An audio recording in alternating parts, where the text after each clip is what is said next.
Good morning. My name is Adrian Dix. I'm BC's Minister of Health. I'm joined here in Vancouver by the Honourable Jennifer Whiteside, BC's Minister of Education, and in Victoria by Dr. Bonnie Henry, BC's Provincial Health Officer.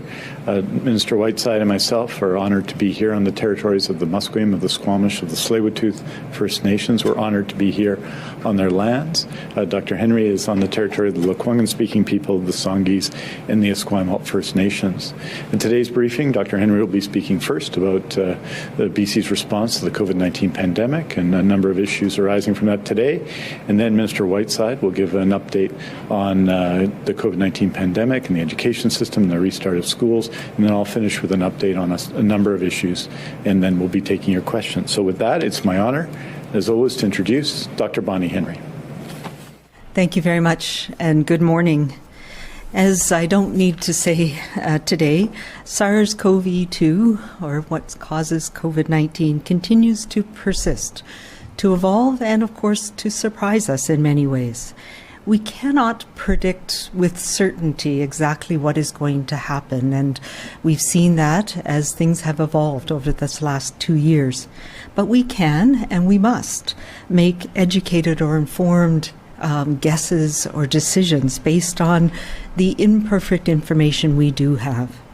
It's not mathematical certainty, but it is based on the best information that we have, best information from what we know from history around different coronaviruses and other infections, around immunology, and around what we're seeing around the world.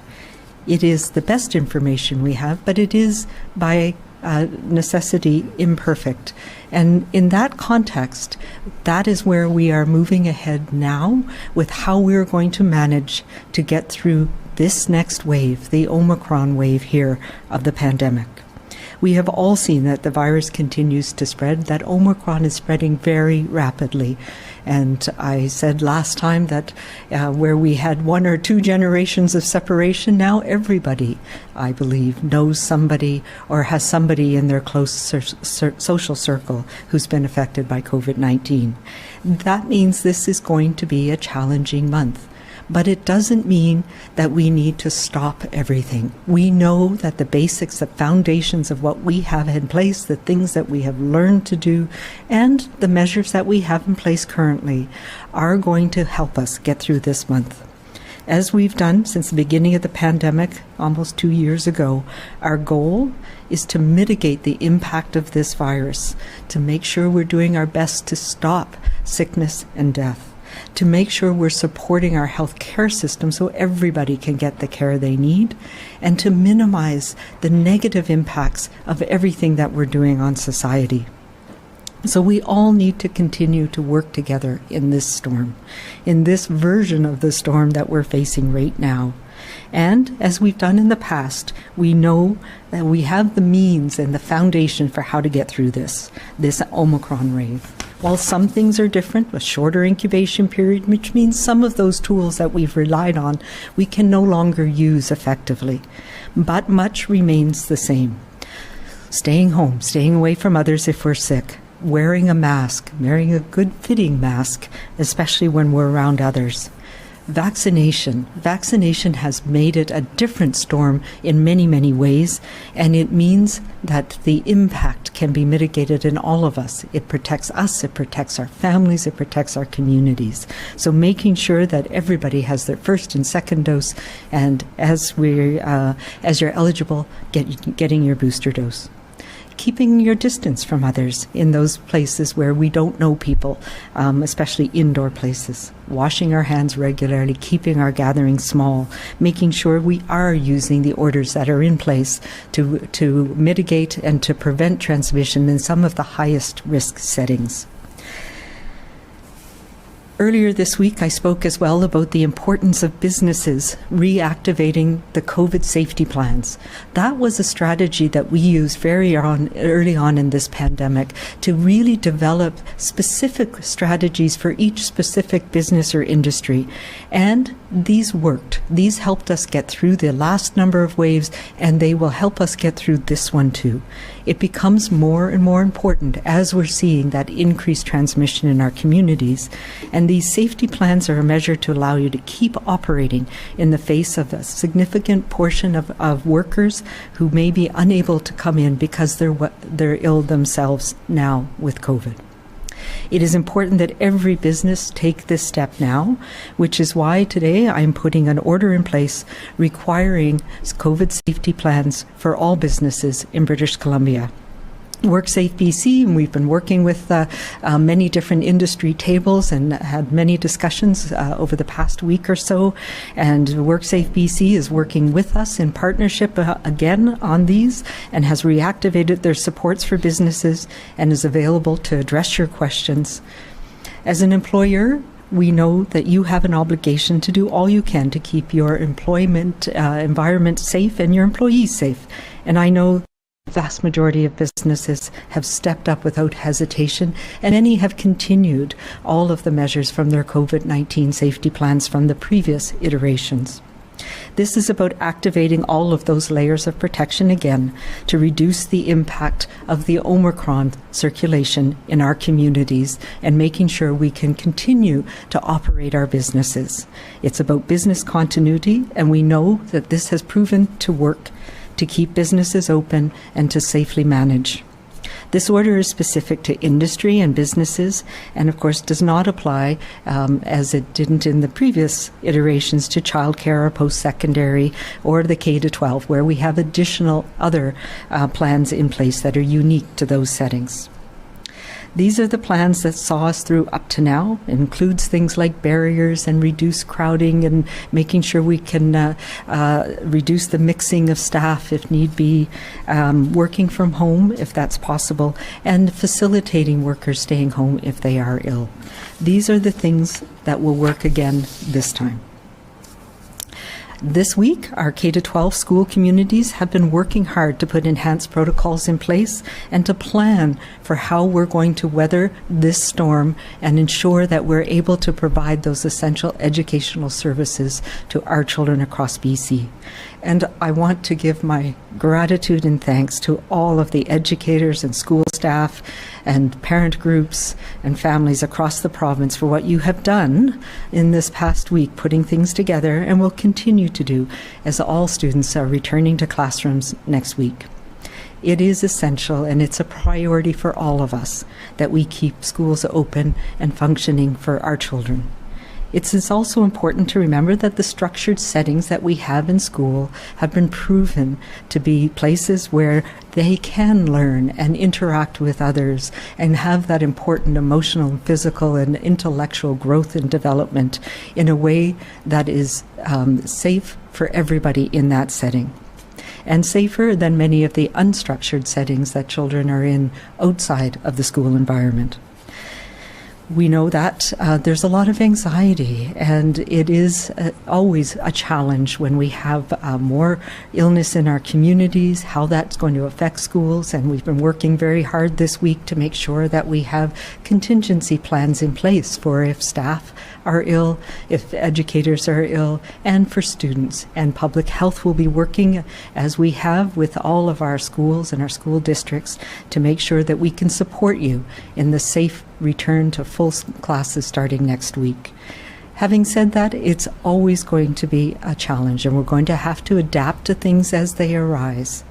I know that many parents are anxious about children coming back to school, particularly if you have vulnerable family members at home.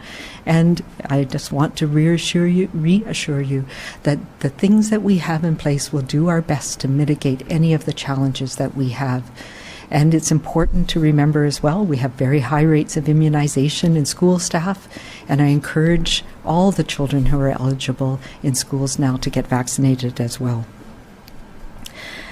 School is essential, and we know it is the best place for children to be. And I know that the educators and school staff around the province are very excited to welcome children back into our schools next week.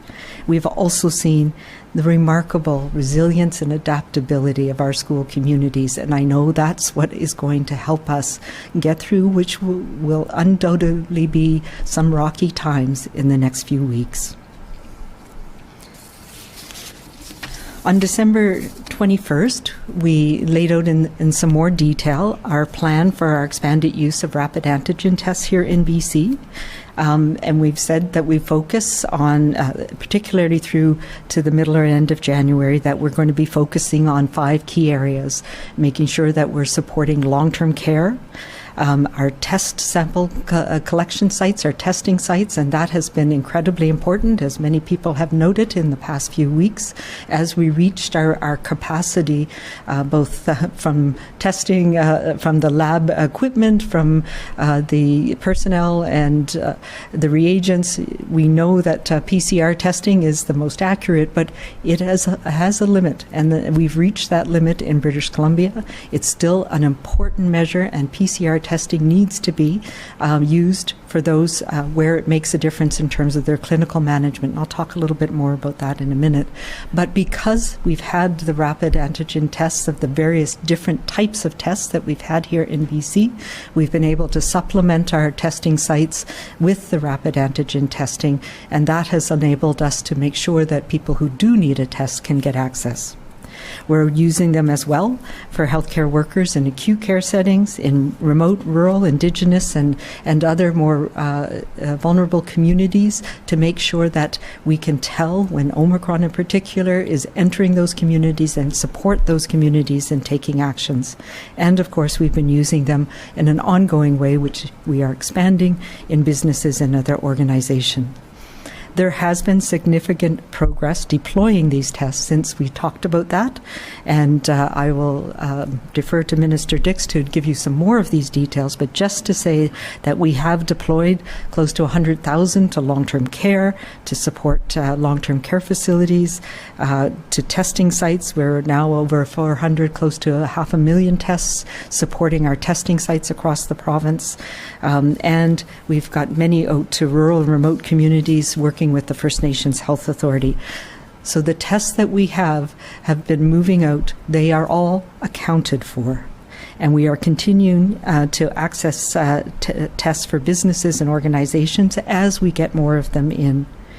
As well, we are using rapid tests to help us understand where outbreaks and clusters are happening, including being able to support our K-12 system in the coming weeks on outbreak management under the direction of the medical health officers, as we have been doing. We do expect that additional rapid tests will be available. You've heard the announcement from the federal government. A portion of those tests will be coming to British Columbia. But let me make it clear, they are not here yet.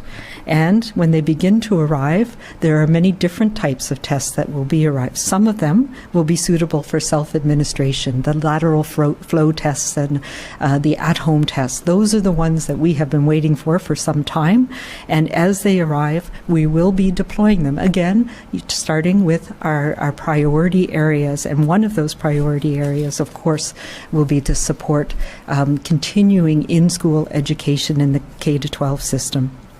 We'll be starting when they start to arrive late next week, we're hearing, for being able to test symptomatics, teachers and school staff, and in schools across the province. And the Ministry of Health and Education and BC CDC and school districts are working together starting this week and until these arrive, to make sure that we have the systems in place to be able to do that, and the protocols for self-testing.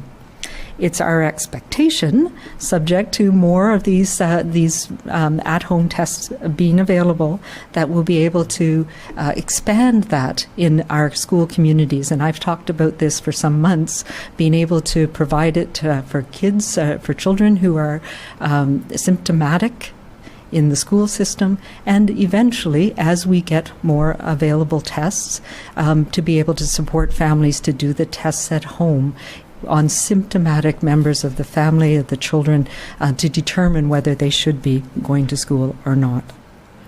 We have made significant progress deploying these tests despite challenging winter weather and all the other things that have been thrown at us over this holiday season.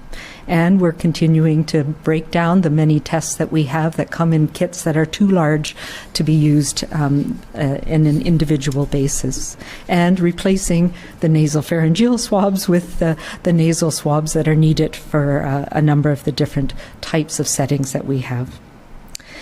We expect our supply of tests to increase in the weeks ahead. And just yesterday, we were advised by Canada that we're getting a number in, hopefully by mid next week, which would be good news. As our supply increases, and as we go into the next few months, we'll be able to expand it for symptomatic people and for people to be able to do that type of testing at home. But the key focus in the coming week will be, as I said, on supporting K-12 and return to school. Here in BC, rapid tests are being used to slow or stop outbreaks and to allow people to go to work. They're used as a red light to help us understand if they're positive, that somebody has COVID or that COVID is in an area or a community. They are not being used as a green light to allow people to socialize, as we've seen being used in other places. Every rapid test has been allocated to settings where the risk is highest and where the test will have the greatest impact. And that has been our focus here in British Columbia with this precious commodity that remains in short supply both here in Canada and globally. I wanted to take a few minutes to talk about getting tested. We know, and I've said this, not everybody needs a test. And this week we've seen some frustration of people wanting access to both PCR tests and rapid tests, and taking that out on healthcare workers in our testing centres. Please know that we have a limited supply, and we do need to use tests where they are most appropriate to protect people, to make sure that people can go back to essential workplaces like healthcare workers, and to be able to identify people who may be at risk for more severe illness so that they can get additional treatments that they may need. So really we're focusing on people over the age of 55, people who are pregnant, people working or living in high-risk settings like hospitals, long-term care, assisted living in many remote and rural communities, and people with higher-risk medical conditions. Those are people who may need these tests to help us keep them out of hospital, make sure they get the treatments that are available as quickly as possible. If you are fully vaccinated, at lower risk, and have mild symptoms, you don't need a test.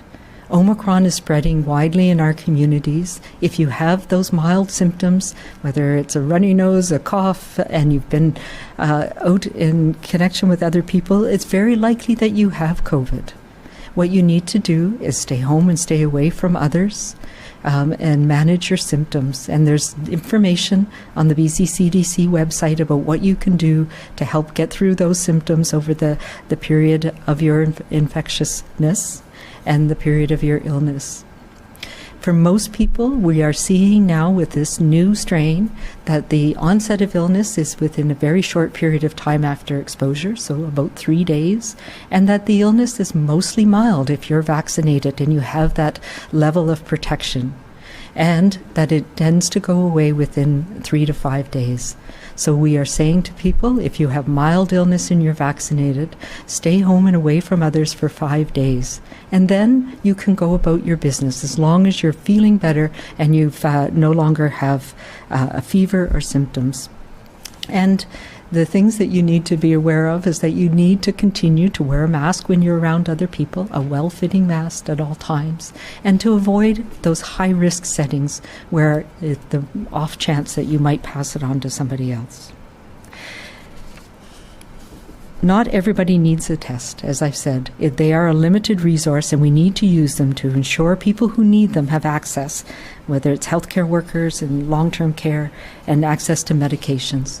So that there'll be more information coming out, and I encourage people to look at the BC CDC website, to look at how you can assess yourself for whether you have COVID or not, and for those who have rapid tests, how you can report that test. I know that for many people, this is a very challenging time of the year, and Omicron has just made that even more so for all of us.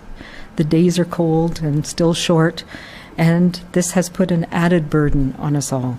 While these challenges do persist, I encourage you to find that optimism and hope that we're going through this together. We have the tools that we know work, and we need to go back and reinforce them with each other. Find an opportunity to go outside. I know it's very cold in many places, but go outside, go for a walk, or call a friend. Call a person you haven't talked to in the last few days or weeks. Connect with people. We know that connection is really important, especially this time of the year. Appreciate and offer the small kindnesses to each other that brighten our day and make us get through this as well. We will make it through this Omicron surge, and we will get through this storm of this pandemic, and we'll do it together. And we'll do it as we always have, by being kind and being calm and being safe. I'd now like to turn over to Minister Whiteside.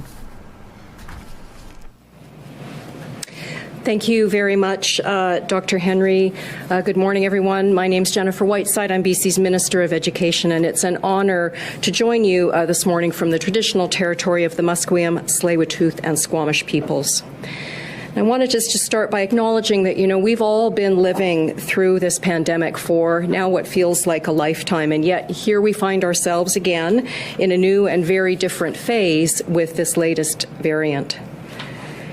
For younger children, going to school during a pandemic is all they've ever experienced. And for older children and youth, they know full well how different these past 2 years have been to other than any before. And to all of our school staff, our educators, support staff, principals, vice principals, our superintendents, trustees, all of our education partners, your work over the past 2 years has just been extraordinary as you have put children at the center of everything that we do in our K-12 system. And it's been a challenging time for all of our school staff, our district staff, our trustees, for families, and of course for students. And I know that this is an anxious time for parents and families. And I know that everyone on the front lines is doing their very best as we continue to work together to meet the challenges posed by Omicron. As we've shown over the last 2 years, our education system is ready and able to adapt to keep our kids safe and in school. As directed by Dr. Henry, the return to in-class learning was postponed until January 10th. And this has provided time for schools and school districts to adapt to the changing pandemic. And we have been working this week with our K-12 Education Steering Committee, which is made up of educators and parents, support workers, school leaders, trustees, Indigenous rights holders, ministry staff, and of course, public health experts. And we have been working with many superintendents and local school staff as well. As we experience the Omicron variant move through our communities, we're focused on protecting students and education workers. What we know is that since the pandemic began, we have seen that schools are a reflection of what happens in the community. And so we know that students and staff in our schools will be affected by this latest variant. And that's why we want to ensure health and safety measures are in place so children and youth can learn in school to the best extent possible. And that has been the basis of the work this week by school districts, schools, the steering committee and the ministry, and of course public health. This preparation that has been done will mean that students can be welcomed back to school next week to in-person learning on Monday with additional safety measures in place. And while our goal is to have students learning in classrooms, we recognize that there will be likely temporary shifts in how and where some students learn. This means that learning at home may need to be in place for some students over the coming weeks or months. So on Monday, schools will be open with reinforced safety measures in place, including the provision of 3-layer disposable masks, which are the masks that look like these ones. And those are the masks that we have been providing in schools throughout the pandemic, and we've worked to ensure that districts have a good supply of those masks. There will be measures to reduce crowding, to stagger break times. We will be shifting to virtual assemblies, virtual staff meetings. We will be restricting visitors to schools for the time being. And I would like to say about masks that we know that we've been advised by public health, of course, that masks are an important layer of protection, and that students and staff will continue to use this important layer of protection while they're in schools. And so what Monday will look like when students come back to class is a refresher on the proper way to use a mask, the importance of using a mask, how it can help keep everybody safe, as well as a refresher on the overall safety plan. I mean, we do ask parents to send their child to school with a 3-layer mask. However, we will ensure that these masks are available at school for anyone who needs one.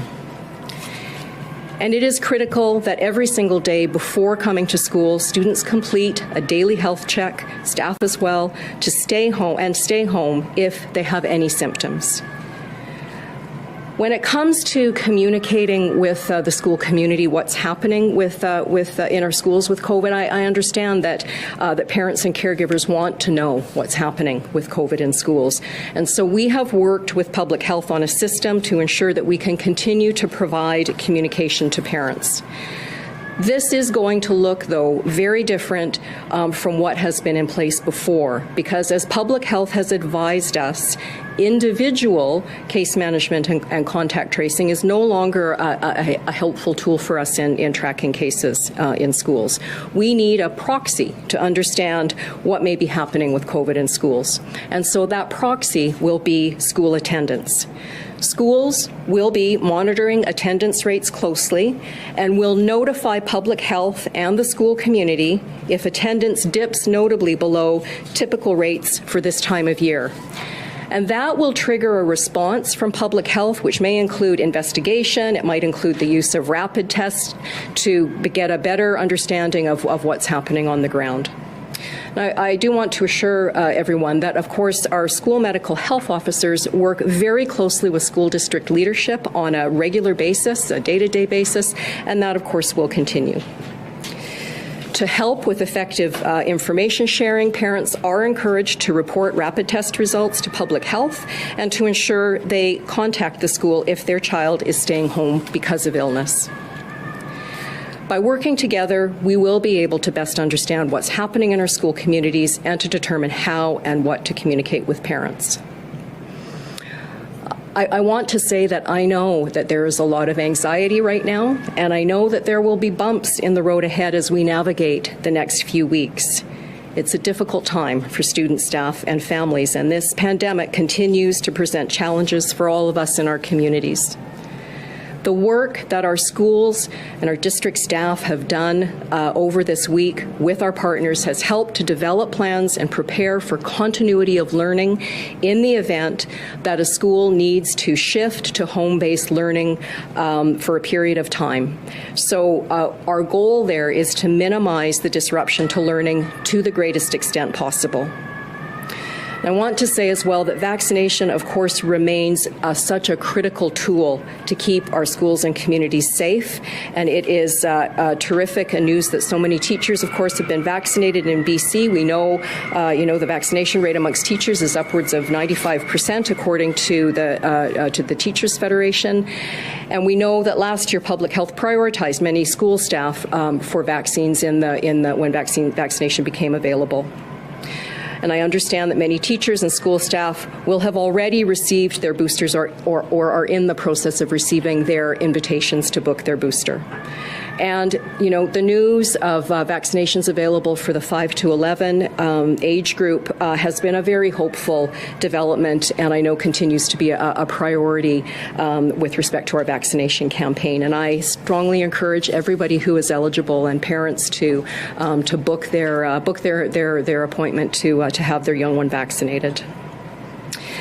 Finally, just to say that we have really focused on ensuring we can continue to keep kids connected to in-person learning throughout this pandemic.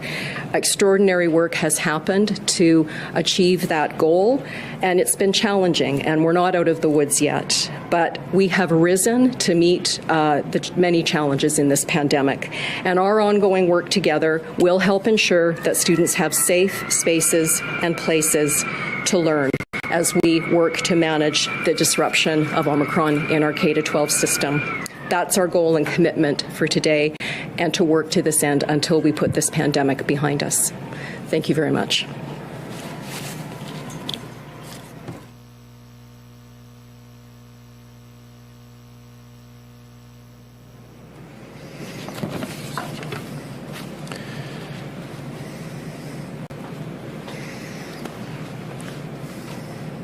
Thank you, Minister Whiteside. Thank you, Dr. Henry. Today I'll be providing an update on hospital capacity, on immunization, surgical postponements, and our inventory of rapid tests.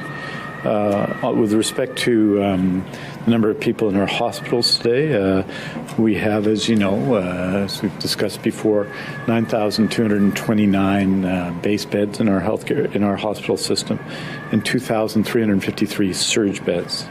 We have 510 critical care base beds. We have 818 surge critical care beds. I just want to take you through where we are as of this morning. 8,778. We have 8,778 patients for our 9,229 base acute care beds. That's 95.1% full.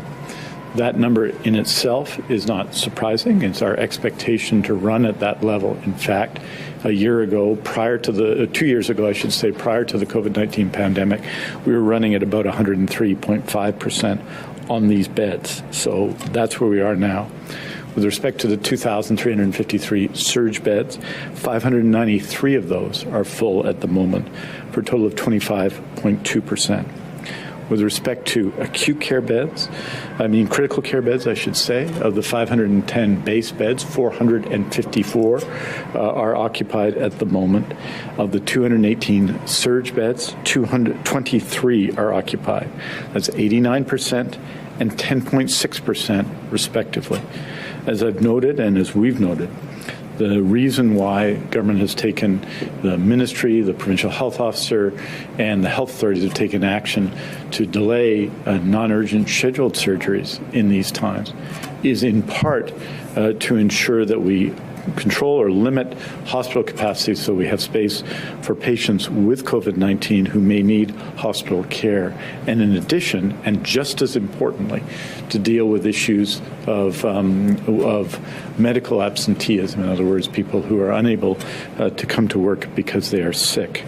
So it's not just an issue of we have these many beds available, it's also a significant staffing issue, which is why we are taking the steps we are taking and will be taking to ensure that we have that we limit other uses of hospital beds in our province.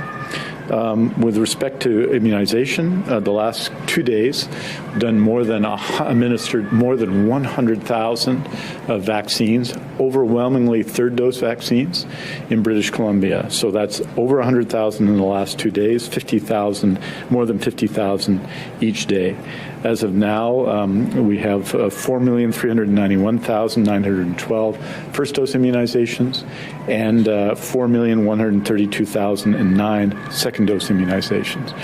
And with respect to booster doses, 1,089,410 booster doses have been administered in British Columbia. The priorities have been laid out since we announced our plan on October 26th. And by the weekend, it's our expectation that everyone who had their second dose more than 6 months ago, or 182 at their 182nd day, will receive an invitation to book. And as you'll remember, in in previous waves, in the third wave, when we had the main part of our immunization program in BC, we gave priority to essential workers in many sectors, including critical food service workers, obviously teachers and others received significant priority. So those groups of people will reach reached their 6 months sooner than the average population, and we would be expecting everyone to be invited to book, and we encourage people, when they're invited to book, to book. There remain a significant number of unfilled appointments in BC, although we are adding a significant number of people to the system and adding appointments every day. So if you say have an appointment for January the 25th, new appointments are going up every day, and I talk to people every day who, when they check again, are able to move up their vaccine appointments, and I encourage all of you to take advantage of that. With respect to rapid tests, I just want to go through the numbers for you so that we understand it, and particularly in light of the federal announcement made yesterday by the Federal Minister of Health, Mr. Duclos. To date, just to go back, and all of this was presented in detail on December the 21st when we laid out our rapid test plan.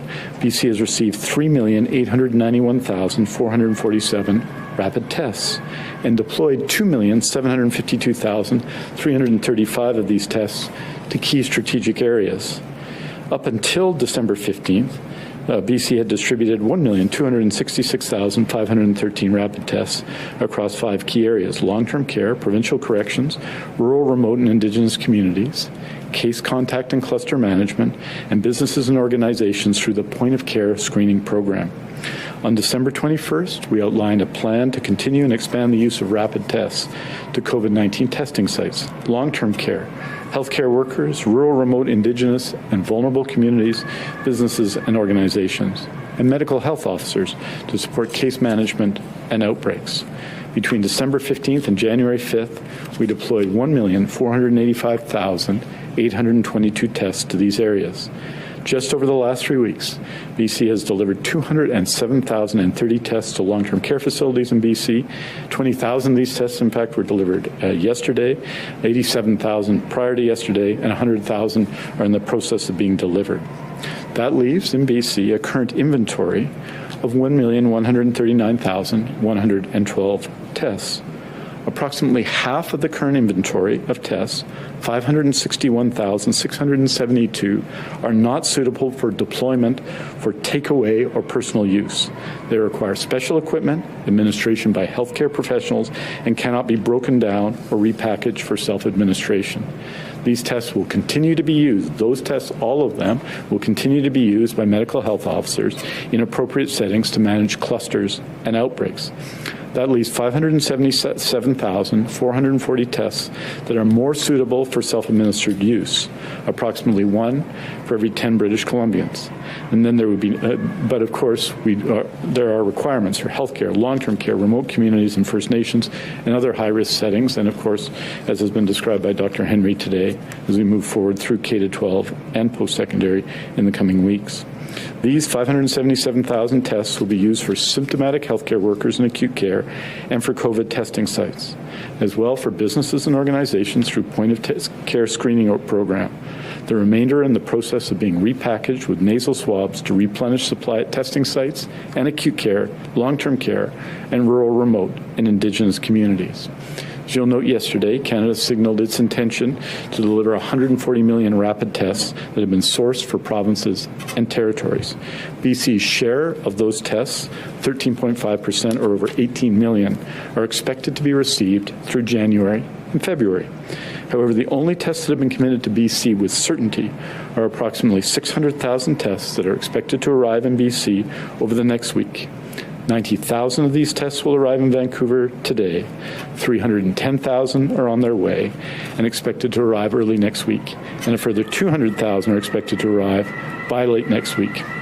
120,000 of these tests will be deployed as they arrive directly to health authorities for use by symptomatic healthcare workers in acute care. 280,000 will require processing and repackaging as they arrive and will be rapidly deployed on a daily basis to testing sites across BC. The 200,000 arriving late next week will be used by symptomatic teachers and school staff. Dr. Henry and Minister Whiteside spoke to reinforce safety measures in place for schools. I can add that the Ministries of Health and Education will work with the BC CDC and school districts over the next weeks to determine the best approach to distribute these new tests arriving late next week and to establish clear protocols for self-testing. As our supply increases in mid to late January, we will expand the availability of rapid tests across education systems. We will continue to update the public on the deployment and use of rapid tests as we gain certainty on timing and supply from the federal government. It is important to remember that the announcement by the federal government that tens of millions of rapid tests have been secured does not mean they have been delivered, or are ready for use in BC. And it's important to recognize that. We are very obviously pleased that the federal government has made this effort, but they are not here yet. And now here's our weekly surgical renewal update. Health authorities report from December 5th to December 11th that 7,049 surgeries were completed in BC, which is a remarkable achievement by surgeons, by nurses, by health sciences professionals, by healthcare workers in BC.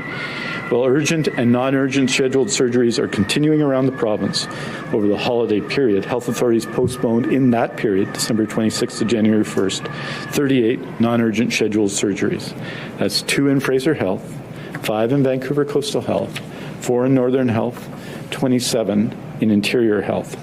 Cumulatively, from September 5th to January 1st, there have been 4,029 surgical postponements due to regional surges of COVID and factors including severe weather patterns.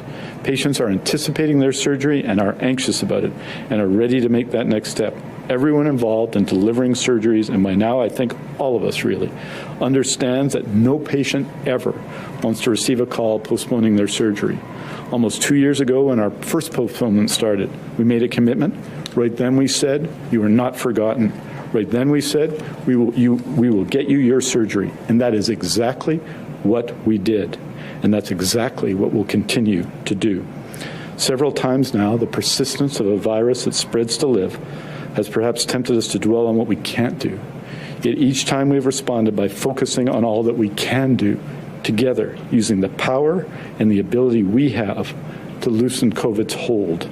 I want to express my appreciation to healthcare workers in testing, in vaccination, in acute care, in the community, who are doing exceptional work.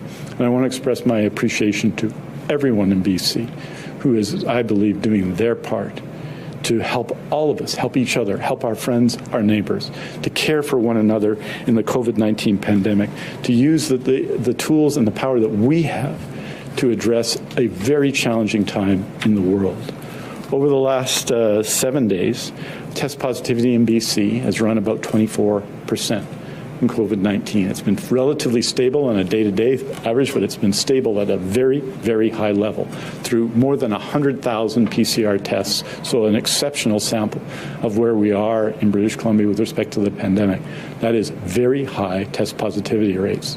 You recall at the beginning of December, those test positivity rates were about 3%, so 8 times higher than that. In this period, it's going to require more of us, unfortunately, because I know all of you and all of us are tired. But we can do this together, and we must do this together, to do all of the things that you need to do to reduce the transmission in COVID-19, because all of the things you can do help our healthcare workers, our hospitals, our schools, everyone. I want to thank you for all you've done so far, and we are happy to take your questions. A reminder to media on the line, please press *1 to enter the queue. You'll be limited to 1 question and 1 follow-up. Our first question today comes from Zhao Zhu, Globe and Mail. Hi, Dr. Henry. Infection disease expert at Stanford and expert at UBC have both told us that your guidance earlier this week that N95 masks offer only incremental protection to people in settings like stores or schools is wrong. They said with Omicron, respirators are needed in crowded indoor public settings. And a 2010 peer-reviewed study showed more than 3/4 of people putting on the respirator for the first time did so properly and provided themselves better protection than what surgical masks do achieve. What do you say to these experts criticizing your stance? And are you reconsidering offering students, teachers, or health workers free N95s? If not, why not? And Minister Whiteside, the BCTF wants free N95s for anyone who wants them. Why won't your ministry offer this? Thanks. So I think we need to put things into perspective. and look at WHO documents, look at what we know about how things are transmitted in public settings, so outside of healthcare settings. And schools are a very good example. We have many, many things in place that make it very unlikely that viruses and other pathogens will be transmitted in schools with the things that we have in place now. One of the most important things, and I would put this back to those experts, is about having layers of protection and a hierarchy of protection, which means you have things like reduced numbers of people, you have things like reducing the mixing and mingling of people. You have the same people going back to a class every day, so you're not mixing with numbers of different people at different times. You have other things that are important to try and prevent the entrance of a hazard into that setting, like the daily screenings we do. So you can't become infected if there's nobody with the virus in the setting. So there are many things that we do in these structured settings to make sure that you don't have to rely on the moderately increased filtration capacity of a respirator versus a medical mask. And I think we need to be pragmatic and practical as well. We know that we're not seeing explosive outbreaks of this virus in those settings where we have these things in place. That is a fact. And we know that the best mask that you wear is a good quality one that is well-fitting to your face. And I would just reiterate, that's the important thing. It's not, the mask is one piece of many prongs that we have in many different settings that protect people from transmission of viruses. So it's everything that we do that makes a difference, so that you don't have to rely on the increased filtration of a respirator versus a surgical mask. And in school settings, in public settings, outside of healthcare settings, it's much more important that you have a good quality, good fitting mask that you wear, and that you wear consistently, and that you wear correctly. We'll now go to Vancouver for the rest of the response. Thank you, and really just to add to Dr. Henry's comments, to say that in the education sector, we work very closely and under the advice and direction of our public health advisors at the CDC, and the advice that we've received in this sector is to ensure that we can provide the three-layer disposable masks throughout our system, and to importantly ensure that we're reinforcing that message and that working with students to ensure that there's appropriate use of masks and that they're available. And we've been working with our suppliers to ensure that there's a good supply of masks available next week when kids come back to school. Thank you. Zhao, do you have... Yes, I do. Thanks. You mentioned you will no longer report school outbreaks and instead will monitor attendance. And if it dips below, then the school will contact public health. How will parents know if their child has been exposed to a sick child? And how will parents know if there has been an outbreak at their school? At what point will a school revert to online learning? And is that the only way parents will know if there has been an outbreak? Thanks. I think maybe just to start and turn it back to Dr. Henry, just with respect to the exposures and such. What we understand in the current situation that we're in with Omicron is that having access to information about individual test positive cases is not going to be possible. So we need a proxy to understand what's happening in schools. So schools know very well what their attendance rates are and how they fluctuate and what is typical for this time of year. So schools will be monitoring on a daily basis, as they always do, for attendance as a trigger. And when it reaches a certain point, that will be a trigger to say that there's something going on in a classroom or across a grade or in a school, and that requires an intervention by public health. When a school notifies public health that there is a sort of what we might call a signal of concern with respect to attendance, a notification notification will also go out to the school community. The school community will know when a school has notified public health that there's a matter for concern.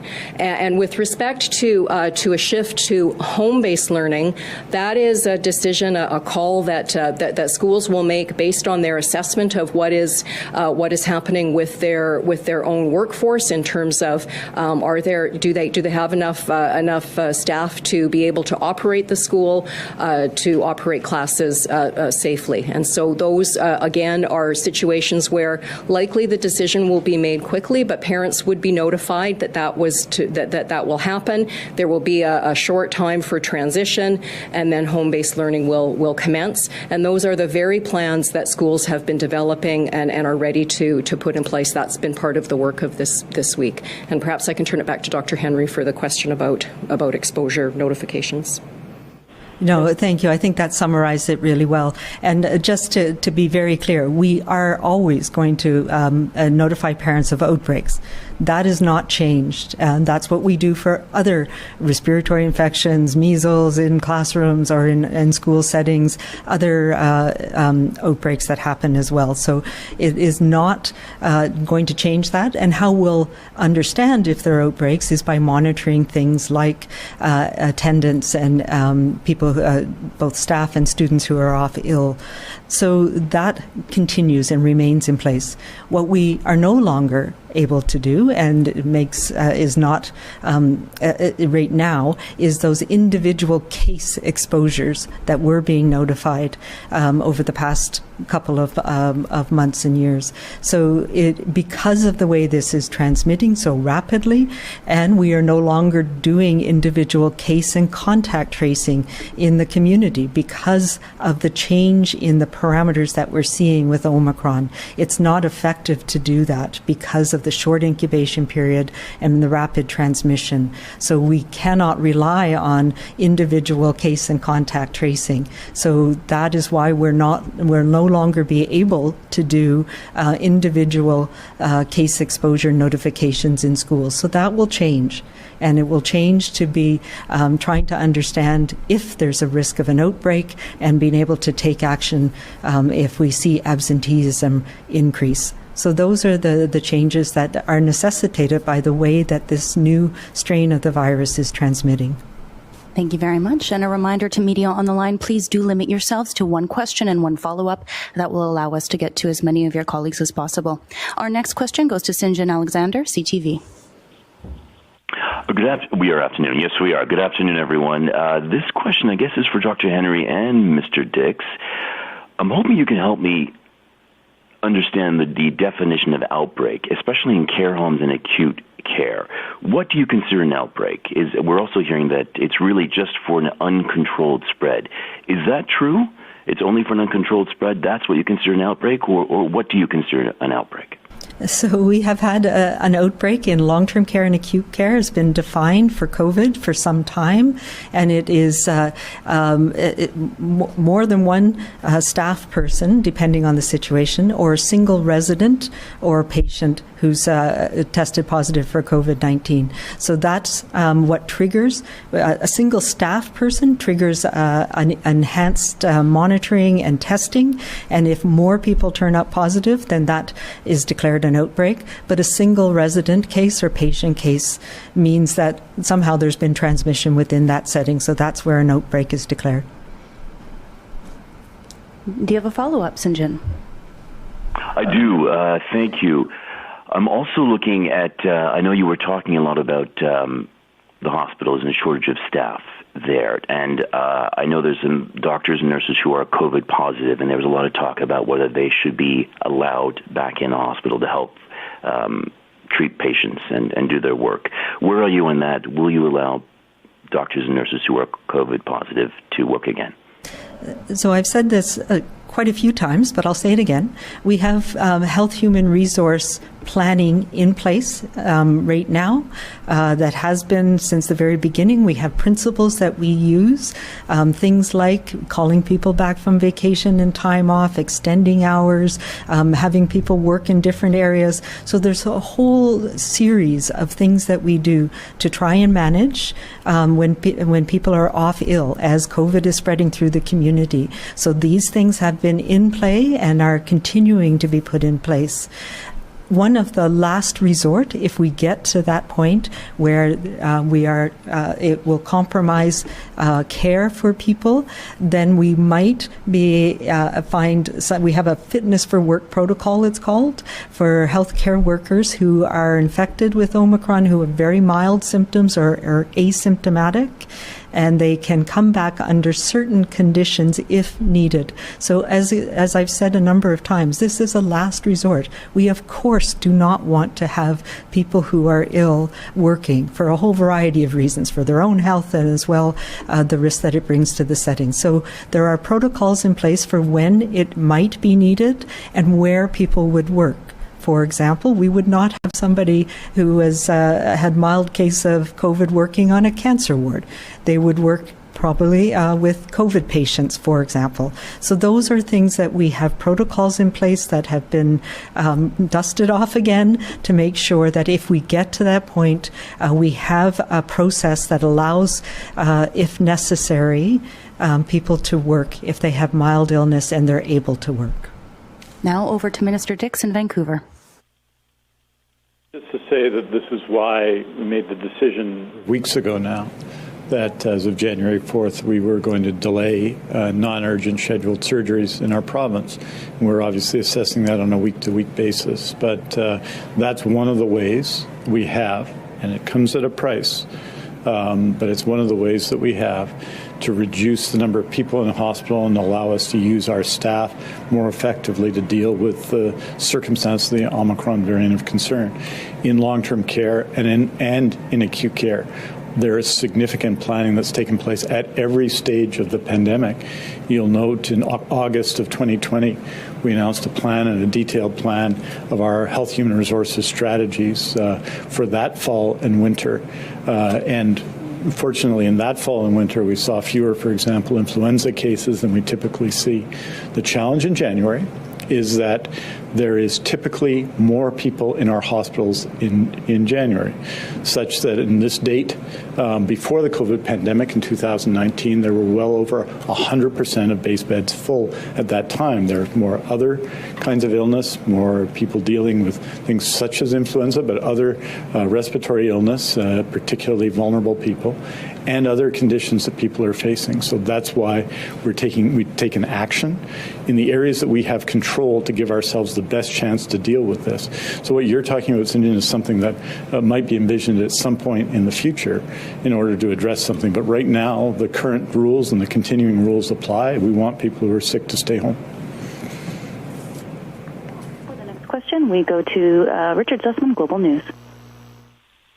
I think a big part of the anxiousness people are feeling is around sort of a lack of specifics. So on this trigger that you mentioned, in terms of dropping below attendance, what creates the trigger?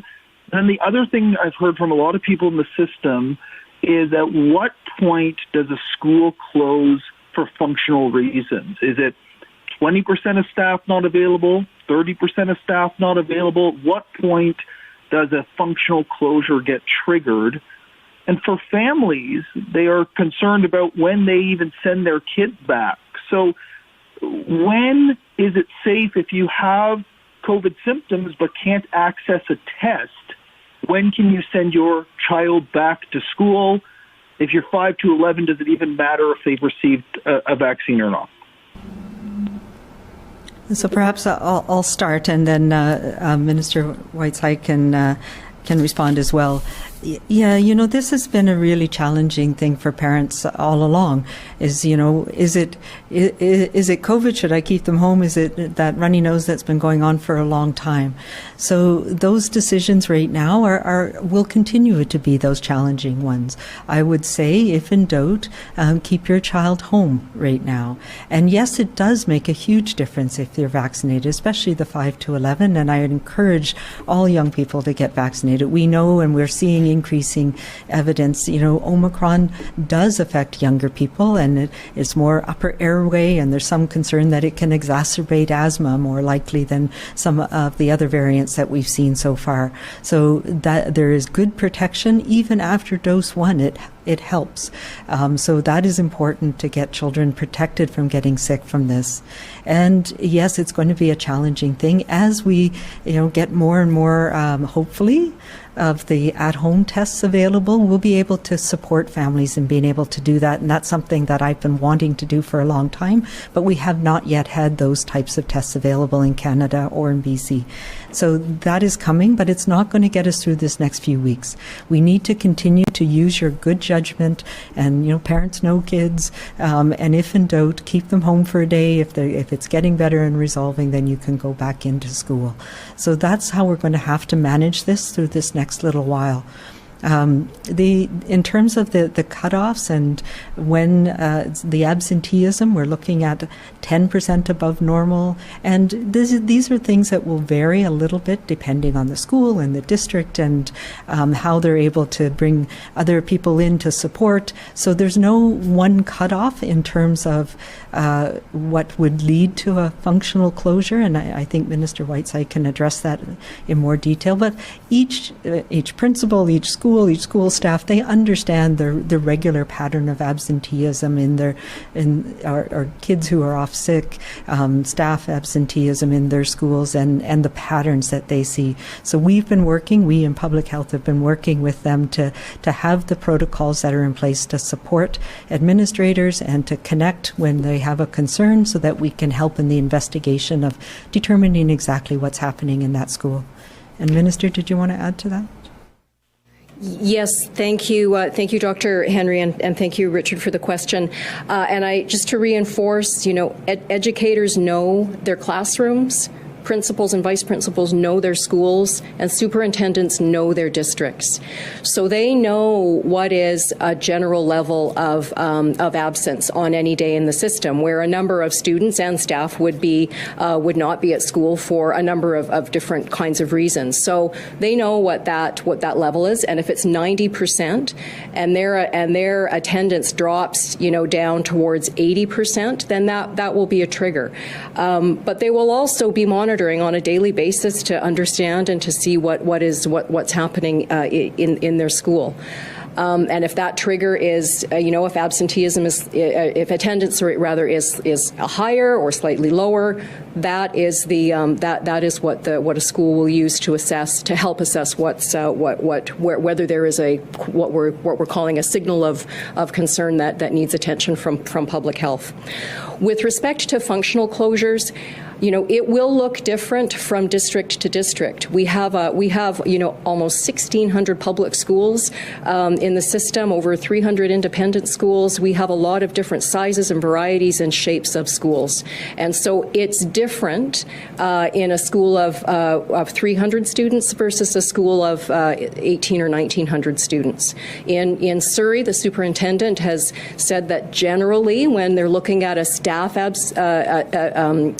absentee rate of around 25%, if they have 25% or so of their staff out with illness, then that's going to be a challenge for them to operate some of their schools. So all districts, our superintendents, they're looking at that question, but it will be a bit different from district to district, and schools are going to be working very hard to communicate with parents in their school communities as we move through the coming weeks. Do you have a follow-up?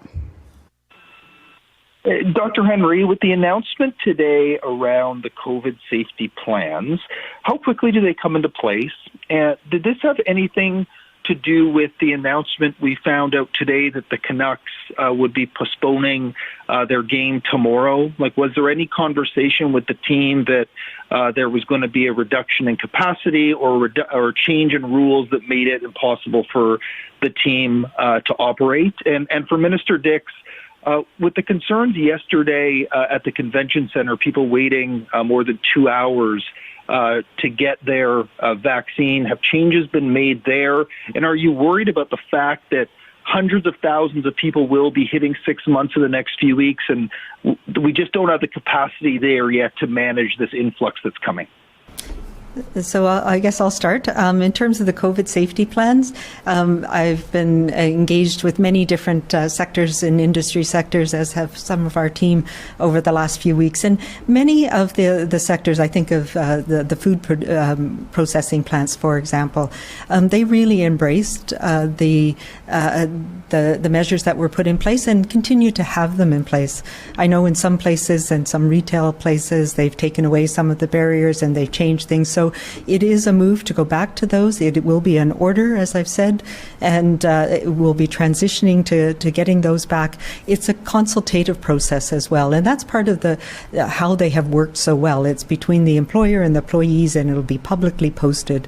And so I will say to people who are used to not having to do things in the last little while, that we're in a new phase again, and we need to go back to being mindful of numbers of people that are in a setting, wearing masks, making sure that we are wearing our mask, and if we can't, finding alternate ways to get the things that we need, whether that's curbside or ordering online, because this is an important time to protect workers in those settings and to make sure that we have those things in place that help preserve the healthcare work or the workers in those settings and keep them from being exposed additionally within their workplace setting. So they will come into place in the next, I expect there'll be a bit of a transition for some businesses, and some of them will already have things in place already. We're working with WorkSafe BC, and the information is out there. So over the coming week, I expect these to be up and in place across industries across the province. In terms of the Canucks, we've had an ongoing discussions. I've said this before, supporting their safe operations, and it was a decision. I provided advice, but it was a decision that they made to postpone both the last game and this game, given the situation that we're faced with here and the situation they're faced with in the NHL as well.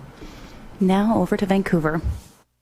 Thank you, Richard. I would say that we've seen a significant increase in capacity to meet all of those people who are at the 6 month point or longer in the last 3 days.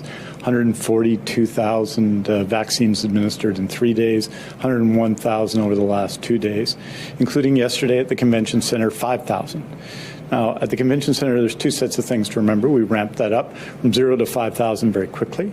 And that was, I think, reflects the extraordinary work done by our BC immunization teams.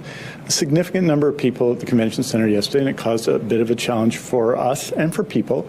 But 1 in 4 of the people that we surveyed did not have an appointment. You can only get a third dose vaccination if you have an appointment, and that makes the system work better for everybody. And we got to communicate that, and that's what I'm doing today. So there are some places where you can get a drop-in for a first and second dose. There are no drop-ins for third doses. The good news is that there are hundreds of thousands of open appointments, such that yesterday a constituent of mine got an appointment for Saturday on Tuesday, or I guess yesterday was Wednesday, I think. I forget what day of the week we are now, but Friday. Right? But yesterday, in any event, got one for Saturday. So we have lots of appointments that are coming available and going to be coming available. So we are raising the capacity of the system to meet this challenge, and I am confident we're going to be able to do it. Our teams have done an exceptional job over the last couple of days. I apologize to people who waited in line for a couple of hours at the convention center, but also thank them for their perseverance, for getting through, and for getting their booster dose. It's important when you're invited to get your booster dose to get it. And finally, I just want to say, in addition to all of that, we are doing, obviously, an immunization program for children 5 to 11, with the specialized, designed for them, pediatric vaccine against COVID-19. And to date, 140,711 children 5 to 11 have received their vaccination. 166,000 have received and have booked an appointment, and a total of 182,000 have registered. Now, that leaves approximately 167,000 children who have not yet been registered in the system. I encourage them to do so. We have about 90 centres around BC that have the pediatric vaccine, the Pfizer pediatric vaccine for children 5 to 11 designed for them. And I encourage every single one of those parents to register their children today. For the next question. To Lisa Cordasco, Vancouver Sun. Thank you very much. Dr. Henry, I'd like to know what changed from last week when you didn't want to start or begin any orders on businesses. And without an accurate data count on case count numbers, how will you be able to tell if your orders are working? Yeah, so a couple of things. I think there was some, when I said I wanted to get out of the order business, that was about getting through this pandemic, that we don't want to have orders that require us to do certain things, and they are a function of how we've had to manage to get through this pandemic. And I stand by that. We want to do as few orders as possible. And yes, orders closing businesses down are things that I don't want to do, and I absolutely don't want to do. But we do take them very seriously, and they are orders. What I talked about last week or earlier this week was the least restrictive means, the things that we can do that will the minimum amount of disruption to accomplish what we need to do, which is to minimize sickness and death, to protect our healthcare system, and to minimize the disruption that we're causing on society, especially the negative disruption.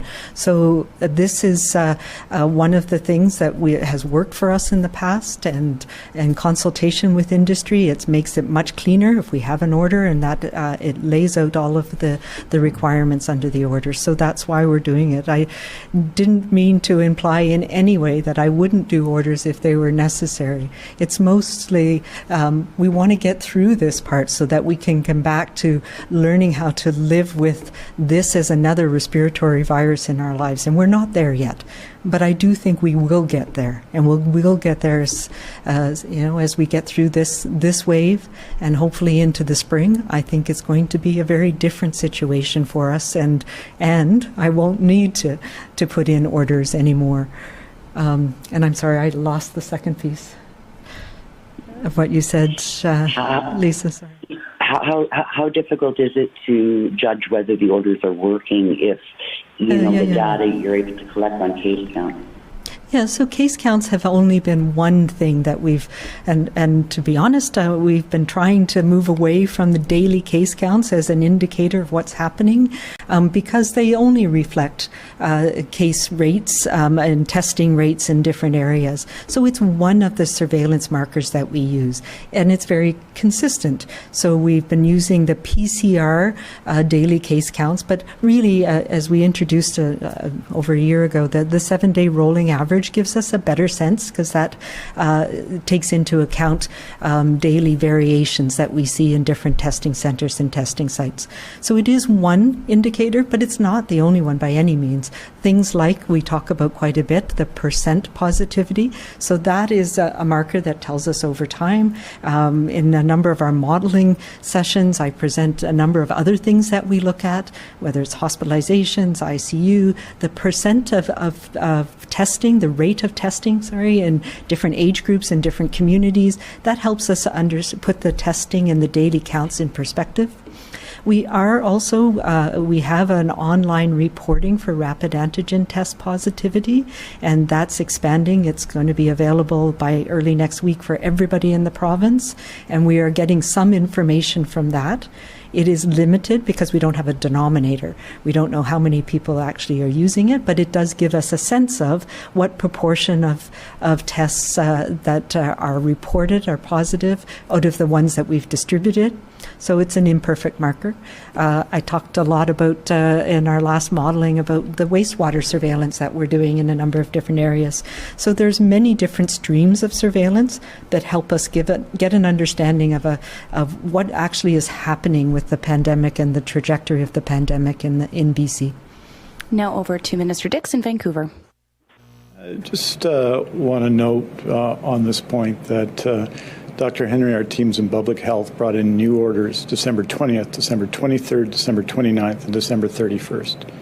So there's no reluctance to use orders where they're designed to help people and to reduce the transmission of COVID-19, and Dr. Henry has demonstrated that. What I know from my observations and our engagement with public health is that every time that step is taken, every time, Dr. Henry considers the consequences of that, the consequences of the order, mental health and otherwise, and business consequences, all the consequences before taking the order. Every one of those orders is taken with reluctance. It is taken with reluctance, the limitation of visitation to long-term care, because we understand, I understand, Dr. Henry understands the consequences of that. But the action was taken because it was necessary to take that action. And I think the process and the work of Dr. Henry and her team in this area is just exemplary. I'm very proud of them, and I'm very proud of their approach, which is to use all of the layers of protection, to use orders when necessary, and to understand that all of those orders have consequences other than on COVID-19. Follow-up. Yes, Dr. Henry, you referred to rapid tests and wastewater monitoring in your response. Will you share publicly the data that you're collecting on rapid tests where people register through the website? And can you explain why the data on wastewater testing has not been updated on the website since December the 20th? I think it's the 24th that it wasn't updated. Yeah, absolutely. We're collating that and trying to understand what it means.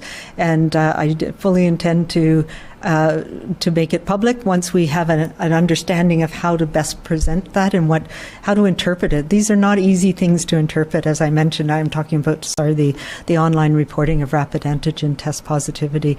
So there's complications when you don't have a denominator. And if we look at the UK, for example, this is a model for how they've been using at-home tests for a long time, and they have a QR code and you can download, but they don't have a sense of how many people are actually using the tests and how many people are actually reporting online. So it's tricky to know what it actually tells you. So we're working to come up with a framework to understand what it means.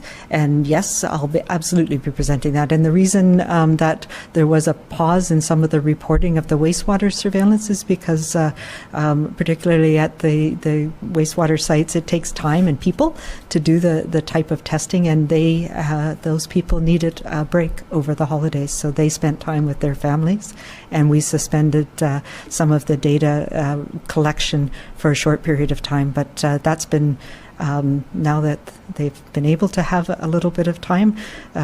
As we know, a lot of people have been working very long hours, and including our laboratory staff.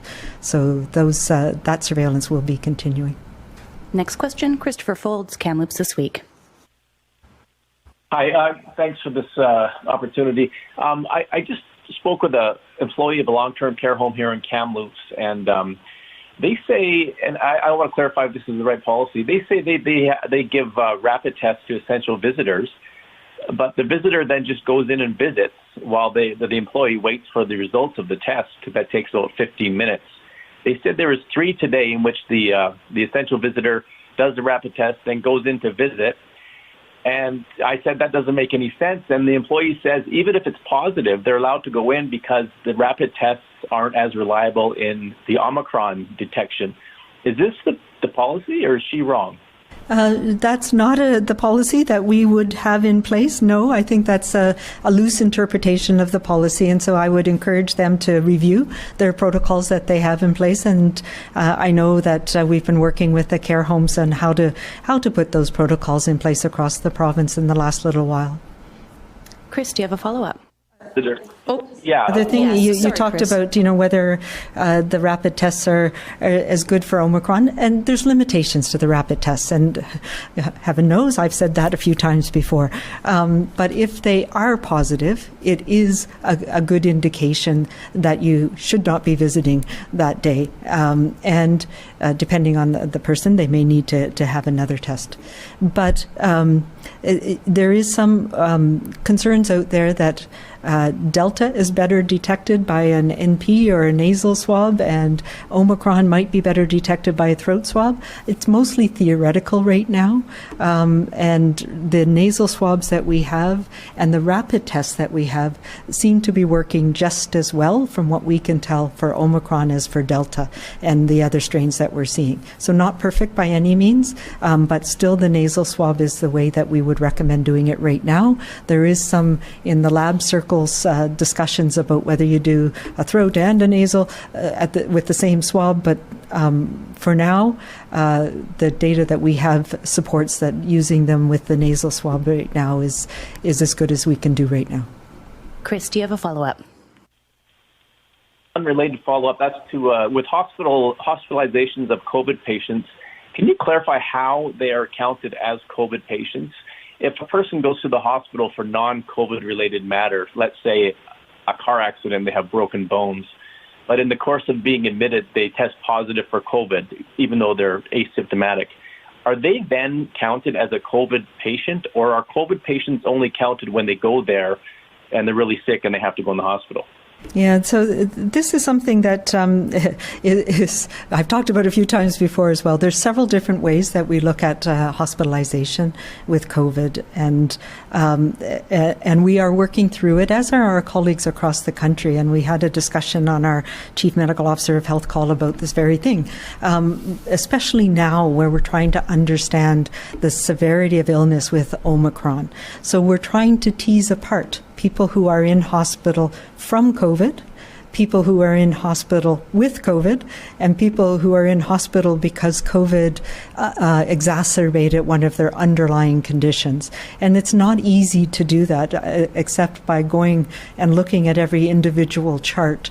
So we have several ways that we are measuring right now hospitalization, and we're in the process of looking at how we can make this more automated, more streamlined, less people intensive, and give us a sense of what we need to know. So we are right now measuring two different things. One of them is everybody in a hospital, in a facility with a COVID positive test. So that will be a mixture of people who came in for something else and were screened for surgery, for example. For somebody who had trauma, who was going for surgery, might have had a COVID screen and had a positive test. People who we have a couple of outbreaks right now in acute care, and people who were involved in the outbreak, so they were in hospital for something else, and they tested positive as part of the outbreak. People who are actually truly in hospital because COVID made them sick enough to require hospital care. So it is an overestimation of the burden that Omicron is causing, but it is a number that we get. It's not 100% accurate every single day because it relies on people counting who's in every single hospital and then collating that information. So that's one of the measures that we get. Another one that takes even more information is looking at everybody who's tested positive for COVID-19, and that's based on our laboratory PCR testing and epidemiologic link testing, and then looking at how many of them in the course of their illness require hospitalization. So that is a measure of how severe is the illness on average. And that's an important measure we want to know for Omicron compared to Delta, for example. But that requires linkage of information from the laboratory, on the individual with hospitalization lists. And so it takes more time to do that, and it takes a little bit of a delay. So what we're working on and what we've been presenting is a bit of a composite of both of those pieces of information, which are collected for two different reasons. And we're in the process right now of trying to tease through what's the best measure for us to understand the impact of Omicron on severity of illness and on hospitalizations. So we'll have more to say about that in the coming week. And I know I've been sharing these discussions with my colleagues in Ontario and Alberta because we're all trying to struggle with some of those measures. We have time for one more question. We'll go to Belle Puri, CBC. Thank you, and in English and French, please. Dr. Henry, you and Richard talked about, students getting sick, but I want to ask you, it's probably safe to say that right now, many students have family members who have COVID at home, but the students don't have any symptoms, the children don't have any symptoms. Can those students go to school? Like, what's your guidance for families dealing with COVID in their households right now? Yeah, so I think the short answer is yes. We are, particularly children with mild illness and less likely to have symptoms. Yes, we are still allowing children to go to school in those settings and to monitor very carefully. If there's a really sick people in the house, and it may be up to families to make those decisions about whether they want to keep children home in those scenarios. Now we'll go to Vancouver for Minister Dix. Je pense que ce que la Dr. Henry vient de dire, c'est que des gens qui ont des symptômes ou qui n'ont pas de symptômes mais qui ont des cas dans leur famille, il est possible pour eux d'aller à l'école. Or, si les symptômes sont sérieux dans la maison ou si l'enfant a des symptômes, c'est évident que l'enfant ne doit pas aller à l'école. Donc, il y a une certaine flexibilité, des choix pour les familles, mais c'est important pour des enfants d'aller à l'école. Mais il faut prendre au sérieux ce qui se passe avec le COVID-19 et prendre la bonne décision. Donc, les conseils que Dr. Henry vient de dire, vient d'offrir, sont importants. Mais il faut que tout le monde soit prudent en ce moment, parce que nous avons un taux de transmission dans la province de à peu près 24% dans notre système de tests dans la province, et c'est important de rester prudent en toutes circonstances. Sorry, we sort of thought. Of course, the important things are making sure that they're wearing a mask when they're in school, that they are doing all of the other things that help prevent transmission of infections. Do you have a follow-up, Belle? Yes, please, and again in English and French. Dr. Henry, the BC CDC has new testing advice on its website, and it suggests that people with a couple of symptoms for more than 24 hours should get tested. Now, that seems to contradict what you just said about not needing a test if you only have mild symptoms. So the guidance on the BC CDC website talks about the types of symptoms, but we also put that in the context of whether you're vaccinated or not vaccinated and your risk. So we are in the process of updating that, but I thought it had been changed. But really, right now, with the type of illness we're seeing and with the rapid transmission and the finite capacity that we have to do particularly PCR testing, that if you don't have severe illness, you're not immunocompromised and you're vaccinated and you have mild illness, you don't need a test right now. And over to Vancouver, Minister Dix. Effectivement, ce que Dr. Henry vient de dire, c'est que on va voir les conseils sur le site web du BCCDC et on va assurer que ces Ces conseils sont à l'actualité, mais ce qui est important, et ça dépend vraiment du statut vaccinal des gens. Donc, si on est vacciné et si on a des symptômes qui ne sont pas très sérieux, il faut assumer en quelque sorte qu'on a le COVID-19 et de rester chez vous. Et ça, c'est important, qu'on va devoir limiter en quelque sorte les catégories des gens qui vont recevoir un test PCR à cause de la limitation du nombre de tests. Cela étant, on a fait 100 000 tests la semaine dernière, dans les derniers 7 jours, et ces tests nous donnent aux individus, 100 000 quand même, une certaine assurance sur cette question. Donc, on a décidé de limiter pour assurer que des gens qui ont plus besoin d'une test peuvent recevoir leur test, et on va continuer à agir et suivre cette chemin. Donc, je vais personnellement voir les conseils sur le site web, d'assurer que ce sont les mêmes qui viennent de dire le Dr. Henry, mais je pense que ça c'est la situation actuellement. Merci beaucoup. Thank you very much, and Dr. Henry and I will see you next Tuesday.